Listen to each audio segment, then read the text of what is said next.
today, and actually some days ago too, for the first time, and today was the confirmation. Something big shifted in me, something crazy happened.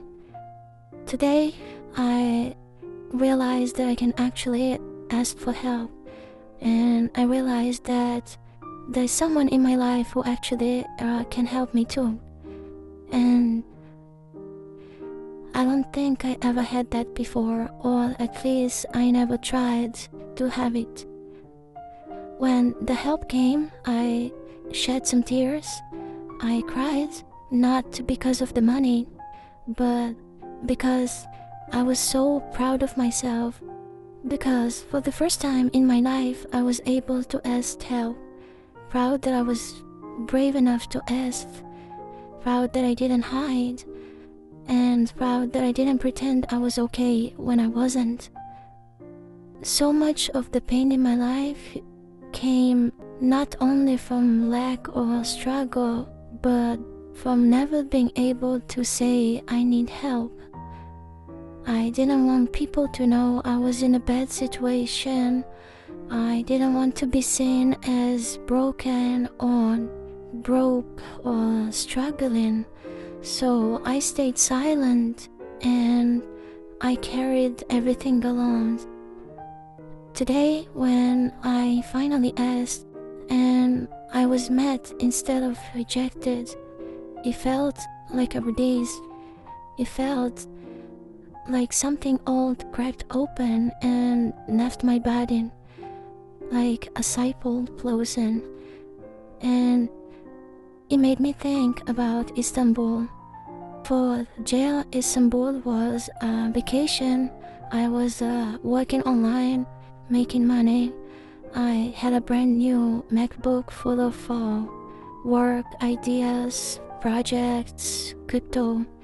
I had a bag full of clothes, shoes, my knife packed neatly. Then jail happened, and I was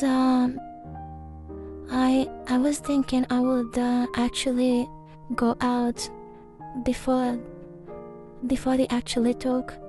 I was sentenced to 12 years and a half, and then I had to appeal, and then after the appeal they just gave me the next court date, which was 4 or 5 months from that time. And I had freedom.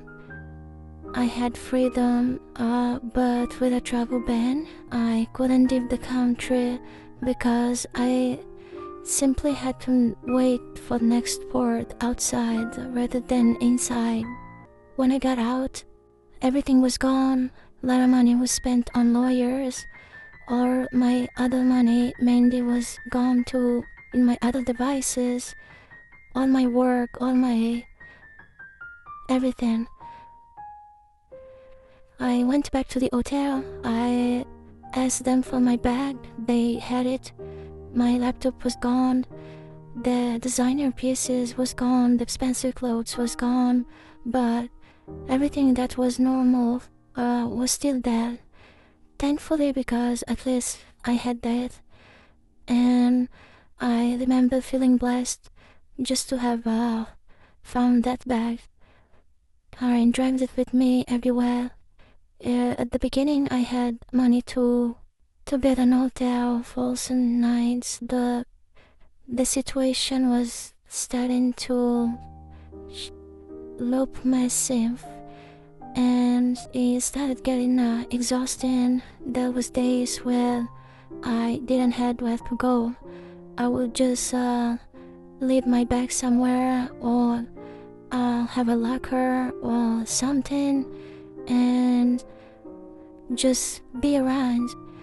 And no matter how bad things were, I never looked homeless. I never looked dirty, and I never looked like I had nothing.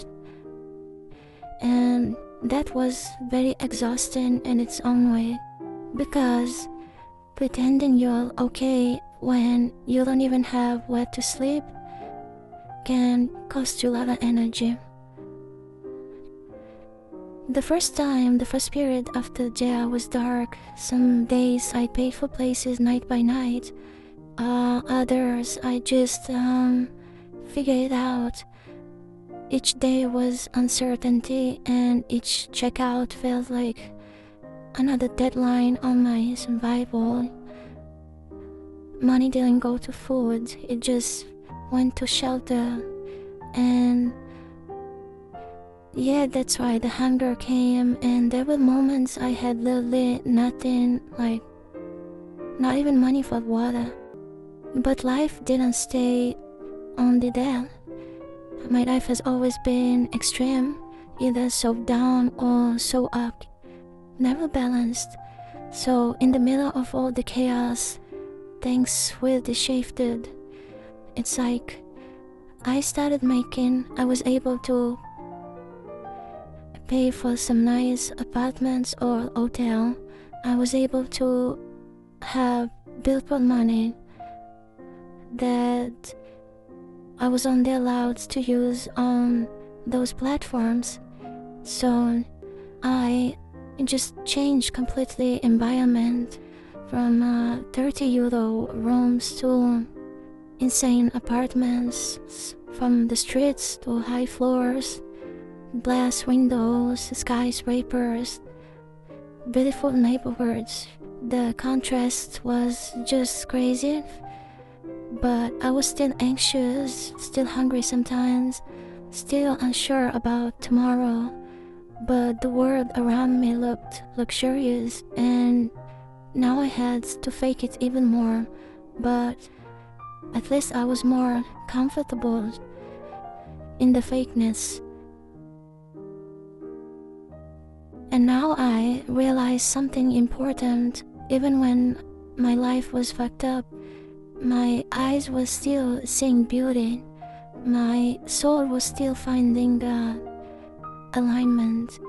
It's like no matter how bad things get, my body, my intuition, my spirit always finds its way into spaces that match who I really am, even if the rest of my life isn't stable yet.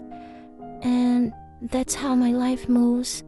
Chaos on the inside, alignment in the environment, survival mixed with beauty.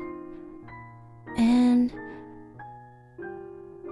I think talking about all this now actually healed something in me, and even seeking help and receiving it just closing this idea that I can't.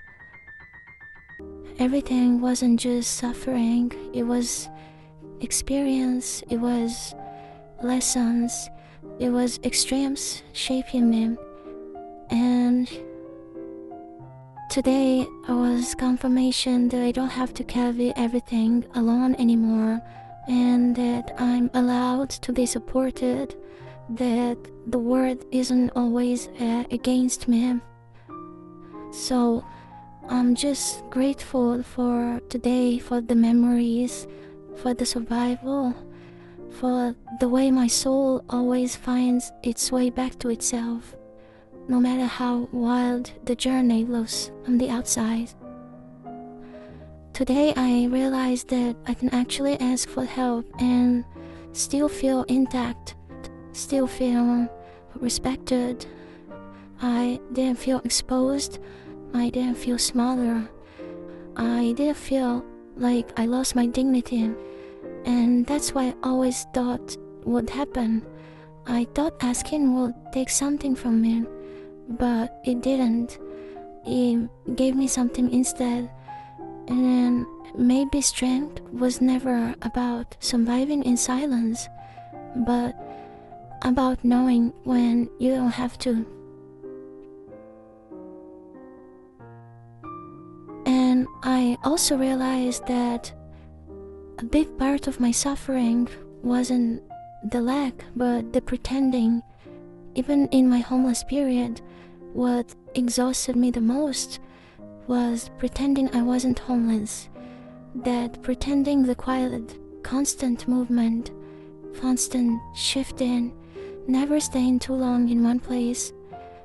Even places where nobody knew me, even places where it didn't matter.